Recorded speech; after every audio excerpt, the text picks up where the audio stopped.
cheers, Tony. Cheers back to our Cabs N Convo. It's been a while since we've had a convo. It has. I see you went a little stronger today on me. Yeah, the topic I thought needed something a little more than a cab. So if we're dealing with toxicity, I can understand. Yeah. It is. Well, I'm excited for those people who haven't seen our previous episodes. I just want to kind of give a little bit of an overview. Tony and I are actually friends in real life, and we have a lot of really good conversations where it's thought-provoking. I feel like, okay, I'm talking to a sane person. And it was always so much fun, and I always seem to glean some information from him during each call that I thought it makes sense to record these conversations, and why not do it over a cab, because we both Absolutely. Even though he's going stronger today. That's really all it is. So you're pretty much just listening to an informal conversation between friends. I always like to say, save it for the taping, because you'll say things that are, really good. I actually just referenced it in one of my posts that's coming up. But yeah, we're going to get into it. All right. So before we get started, would you like to plug anything and or let people know where they can find you on the good socials? Sure. I am at Tony Massey Cooks and at Tony Massey Speaks. I'm always plugging my book, Unsolicited Dating Advice from an Unqualified Source. You can find that on Amazon.com. Just type Tony Massey in the search bar, and it should pop right up.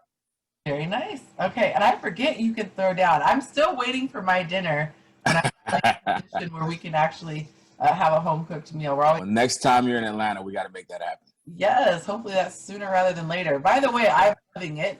I freaked out my podcast partners because I came back and I was like, I want to move there. And they're like, you have a job. But it's on my bucket list. It's on my bucket list. It's a beautiful place to live. All right, so let's get right into today's topic. I feel that a lot of people don't necessarily have the healthiest relationships to look at. And normally we emulate what we see, whether it's good or bad. And so I think it's really for people to know up front just some clear signs of what to look for when they're getting to know somebody, because we all know that no relationship is perfect. Nobody expects to get along with their partner 24/7. However, there are some key things that are universal truths that are toxic red flags, or red flags of a toxic person. And I think you would agree that that term toxic gets overused a ton. And I think that there are some valid times to use it. And I want to point out those valid times today. So, good to go? Ready to go. Let's do this. All right. So the very first one I want to talk about is gaslighting. And I'm not sure how familiar you are specifically with that term. I actually did a little bit of research on it, and I found out that the term itself came from a movie where the husband would make the wife think she was crazy because he would do things with the gas lamps outside of their house. So little by little, he started to chip away at her reality, and she started to question herself. I would love for you to unpack what we talked about the last time we were together, if you don't mind. Sure.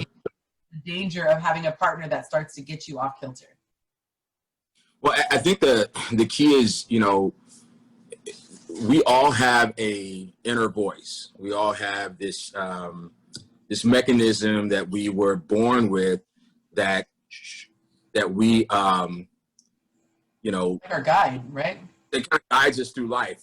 I'm thinking Pinocchio, the little Jiminy Cricket. Yes, yes. Let not just be your guide type situation. And so some of us listen to it unequivocally. Some of us, allow it sometimes to influence us or whatever.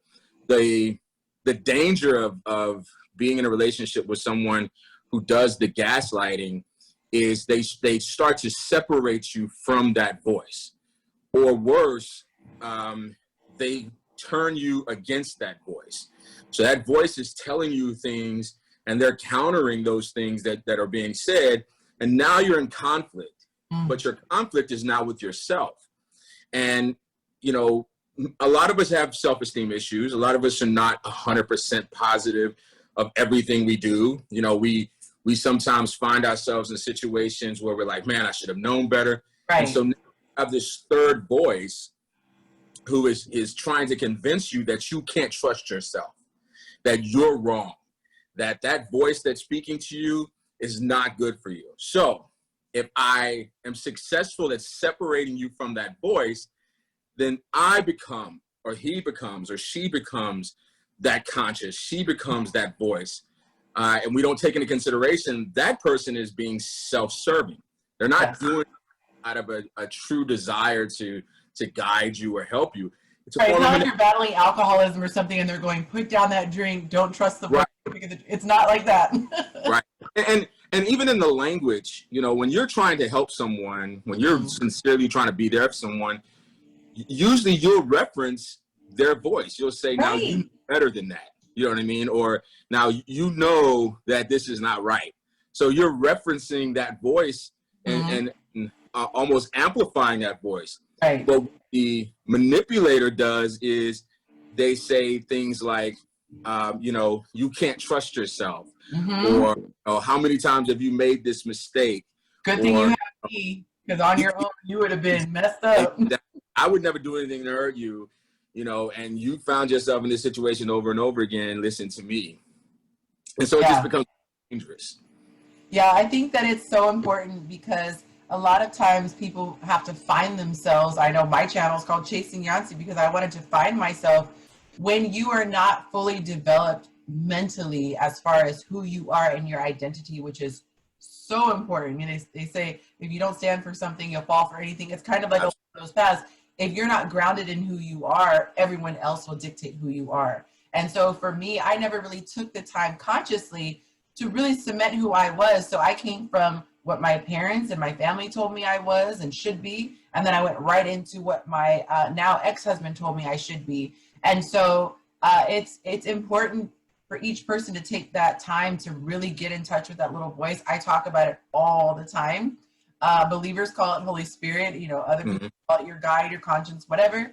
But it's so important. And I think that when you're with a healthy person, you're not going to have conflict with that inner voice you said. It's going to almost be confirmation, almost like an eye roll, like, I know I was supposed to do this. And they put you on that same path versus it just doesn't feel right. It doesn't feel right. And I'm actually going to go, I have all my little notes. I'm going to go out of order because this kind of ties in. I feel that the person who manipulates, it's not enough that they just say it. Like, Tony, you really should be wearing blue shirts. You know, you really should be. Well, now that I see you wearing a black shirt, I'm going to now withhold. I'm going to manipulate you through behavior. I've already verbally let you know I don't approve, but well, you know what? I don't really want to go for dinner anymore. Let's just stay in, you know. Right. You wore that black shirt, you know how I feel, and suddenly it's behavior. One of the things I really want people to know is that when you have a loving partner, they will express their thoughts to you, but that's it. It's like handing something to somebody, your partner takes it or they don't. There's not a manipulation. You're not emotionally putting them in a headlock and going, you're coming with me. Now, you might naturally be disappointed. They can see it on your face, but the person does not intentionally try to change their behavior until you correct yourself. Absolutely. Absolutely.